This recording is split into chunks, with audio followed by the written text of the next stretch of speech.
Baby, today we are going to throw down, okay? This meal gonna show everybody that you can cook. All right, we doing some chicken and gravy, Creole cornbread stuffing, pinto beans, and yellow rice. We're gonna have a quick word from our sponsor where I'm gonna show you some of the cooking equipment I'm using today.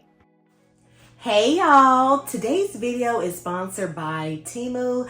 Guys, Temu is a site where you can find tons of products at great prices, and they're always running sales and coupons. Guys, I have 2 large packages of items that we're gonna unbox together. Of course, I have kitchen items. We're gonna cook with these, and honey, we're gonna see the quality and we're gonna see what's up with Temu, okay? So y'all, let's go ahead and get into it. If you love any of the items you see me using today, click the link in the description box to download the Temu app and also use my code to get $100 in coupons. Not only are the prices on Temu really affordable, but there's a lot of different categories of items you can buy. I love kitchen stuff, so y'all know your girl was all up in the kitchen stuff. So I got some cute little strainers, some ice cream scoops, which I really use mostly for dressing and also mashed potatoes. I'm not a huge ice cream eater. You should always have a plastic cutting board for your meats, and get you a good pair of kitchen scissors, which stay in the kitchen, okay? Don't be bringing them kitchen scissors nowhere else around that house, okay?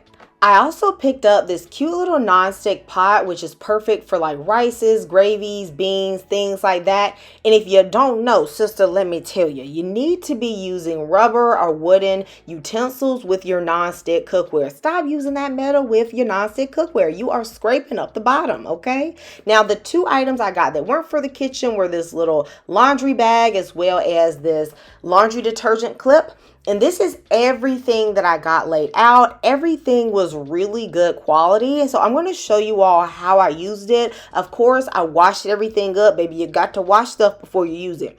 Now, one of my favorite things were these cute little clips with the frog and the egg. So adorable, all right? So, guys, let's go ahead and get into this cooking. So first, I'm going to start off with my pinto beans.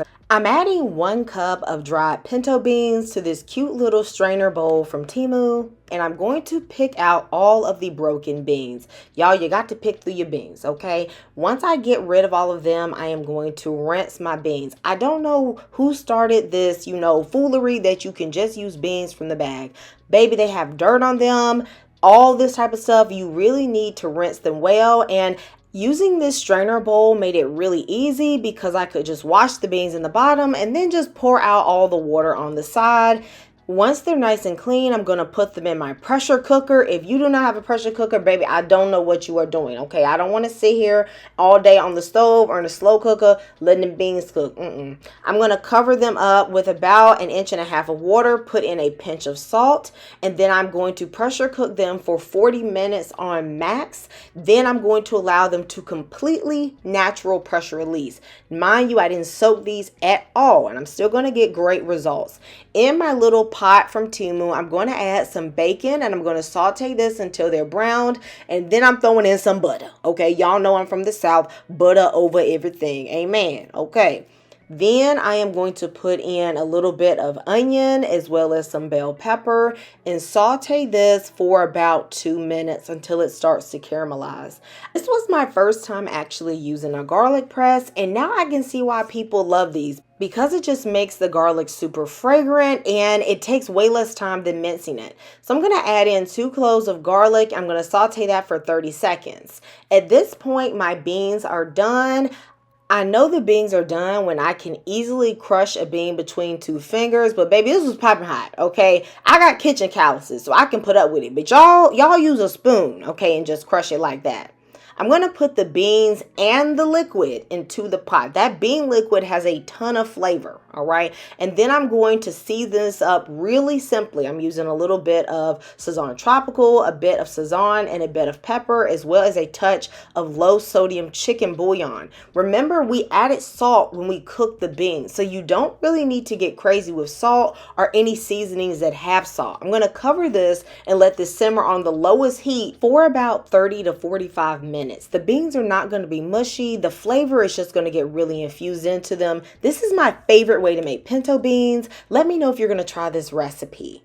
Next up, we are going to prep the chicken. We'll be using the chicken for the chicken and gravy as well as the chicken Creole cornbread dressing. I'm using my kitchen scissors and also this cutting board from Temu to help me. These scissors were really sharp. I felt like they definitely were cutting through them feathers. Y'all, I know some people don't prep their chicken, but I felt like this chicken was clucking. Okay, when I see feathers, I hear cluck cluck. Okay, so I cut off the feathers as well as excess fat, and then I just cut through the bone to separate my leg quarter. Then I'm going to take all of my chicken pieces and I'm going to give them a good rinse. You could use vinegar and lime. I didn't do that this time, but I just rinsed them a few times until I felt like the water was coming out clear. Of course, I drained it and then I cleaned my sink. If you love soul food, go ahead and give me a like and also press that subscribe button because I am bringing you new full meal recipes every single week. I'm going to take a chicken leg and thigh and put that into a pot with some garlic cloves as well as a carrot, a little bit of celery, and some different herbs. So I have like thyme, little rosemary, a little bit of sage here. You got to flavor this broth. Okay, everything you put into the broth is really what is going to make the cornbread dressing. You don't have to add a ton of spices and a ton of this and a ton of that.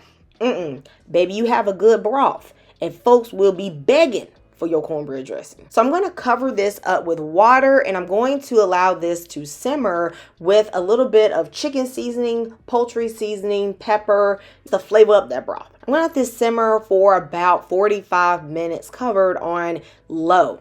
At that point, your chicken really will be tender and the broth will have reduced a bit, but I like to concentrate mine even more. So I uncover it and then I allow it to simmer on a medium boil for about 30 minutes. If you do that, you're going to find that the flavor of the broth is deeper and also a bit richer. Now that my broth is ready, I am going to strain it out and I'm going to take out all the little bits. Definitely make sure you pick out all those bones because baby, don't nobody want to have no chicken bones in their dressing. Okay, honey, you want to make sure you leave all the meat though because that's just going to add a nice texture to the dressing. But if you don't want the meat, you can actually leave it out. In a skillet, I'm going to add some butter and then just 4 ounces of Cajun sausage. I'm going to brown this. This is going to add a nice flavor to the dressing. Then I'm going to put in that trinity. So I'm adding some celery, some onion, as well as a little bit of bell pepper. And I'm going to saute this all together for about 5 minutes because I don't want that raw crunchiness in my dressing. Then I'm going to press in 2 cloves of garlic and saute that for about 30 seconds until it is really nice and fragrant. There are so many seasonings already in the broth that you really don't need to do much here. I'm just adding in a little bit of Creole seasoning as well as some fresh herbs. So this is some chopped up thyme, parsley, and sage. I'm going to saute that for about 30 seconds and then turn the heat off. Now the best cornbread dressing is made with homemade cornbread, okay? There's no arguing about that. However, sometimes you're not going to do all that. So I'm using 14 ounces of my favorite store-bought cornbread. However, alternatively, you could just make up a pan of cornbread. And when I'm using a cornbread for dressing, I don't even always make it from scratch. Honestly, I'll use like those little packets, something that's not sweet, and just make that, and that will work out just fine. I like to put my vegetables and sausage as well as my chicken in first so that I can make sure that that's evenly distributed. And then I'm putting in 1 can of cream of chicken. However, cream of mushroom, cream of onion, or cream of celery would all work here. The amount of broth you use is really dependent on how much cornbread you use and how dry or wet you want your dressing to be. I usually start off by adding 1 cup and then I will slowly add a cup more until I get what I want. Now if your name is Ernestine, Edna, Betty May, see, y'all don't need to be measuring broth. Y'all just be filling it out. That's that old school stuff, okay? But for the people who don't know, all right, I used about 2 cups of broth. If you want yours as wet as mine, you could use that amount. If you want yours a bit drier, then go for about 1 cup and 3/4 of the broth. What's most important is that you're getting the right texture. My mama always taught me to add in an egg, so I put in 1 beaten egg. Honestly, this is optional though. I know a lot of people who don't rock with egg. All right. The only thing I added extra was a touch more Creole seasoning just to get a little flavor. But honestly, y'all, that seasoning really came from the broth. So you don't need a lot. So this is the texture I was left with. And this is the texture I like. Remember, just adjust the broth to your preference. In a small casserole dish, I'm going to go ahead and butter it because I like the edges to be nice and brown. And then I am going to loosely put in all the dressing. One thing I don't like to do is really smash it down and pack it. You're going to see me spread it out with my spoon, but I'm keeping it kind of light. I feel like the texture comes out better. Remember, this is wet bread, so if you smush it down a lot, it can become a bit dense. My oven is being preheated to 375 degrees. I'm going to stick my dressing in uncovered, and I'm going to cook this for about 35 minutes. If you want yours to be a bit firmer, you can go on to 40 minutes. I am in love with a nice brown crispy top on some dressing, but if you don't want this, you just cook your dressing covered. Honey, let this dressing sit for about 10 minutes before serving, and baby, you have a delicious Creole chicken cornbread dressing. Let me know if you're going to try this. There's nothing more perfect to add to this meal than some chicken and gravy. And so I'm going to use the rest of my chicken and I'm going to season this up well. However, I am not using a ton of seasonings that have salt because I'm going to use a can of cream of chicken. I just like to be mindful. So I'm using like some complete seasoning, a bit of chicken seasoning, smoked paprika, salt, pepper, garlic powder, onion powder, things like that. Okay, a little bit of sodium, but not too much. Make sure you get that seasoning under that skin because we really want to flavor that chicken, okay? So I'm going to add all my pieces in with some fresh herbs. Baby, is it a Kamira's Kitchen recipe if I don't put in some fresh herbs in like everything? All right. Then I'm using 1 can of cream of chicken. If you like just tons of gravy, you could put in 2 cans, but at that point, the sodium content just becomes a bit much for me personally, but you need to do whatever works for you, honey. I'm using my bare, clean hands to spread this all over the chicken. I know some people don't touch their food with their raw hands. Baby, I don't get it. You clean your hands, you wash them, you go on about your business, but you do whatever works and makes you feel comfortable in your home, okay? So I'm going to put this on the front and the back side of the chicken because I don't want it to be dry. I'm also going to clean out that can with about 1/4 of a cup of water. Baby, we ain't going to leave no flavor behind. I paid for it and I'm putting it in this dish, okay? I'm also going to add some sliced up onions and peppers for flavor and also color. Baby, you know we eat with our eyes, so I love putting this in here as well.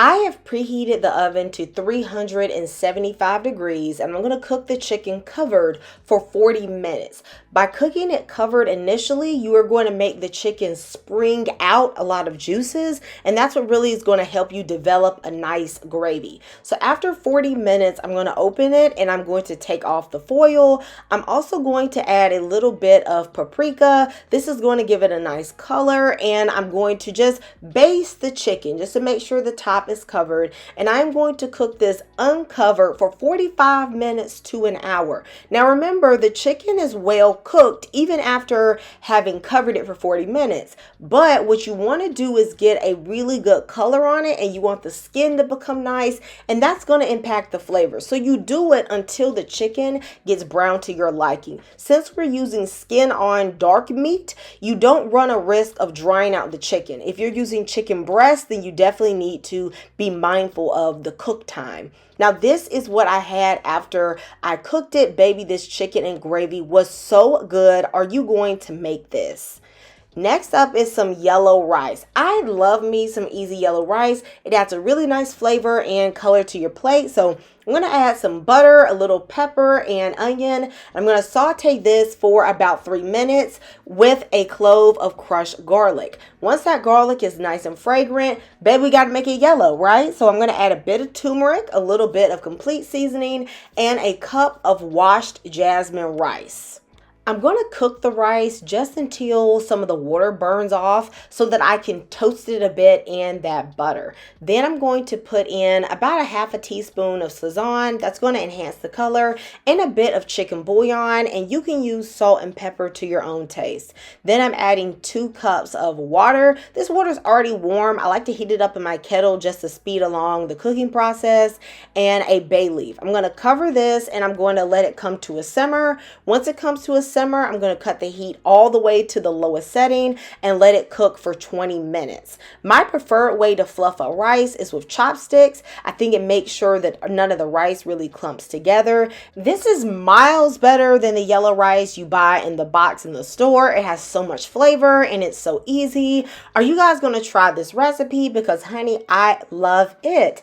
Baby, this whole meal is delicious, easy, and just perfect for either a Sunday dinner or just when you want to do something special for your family. Let me know if you're going to try these recipes.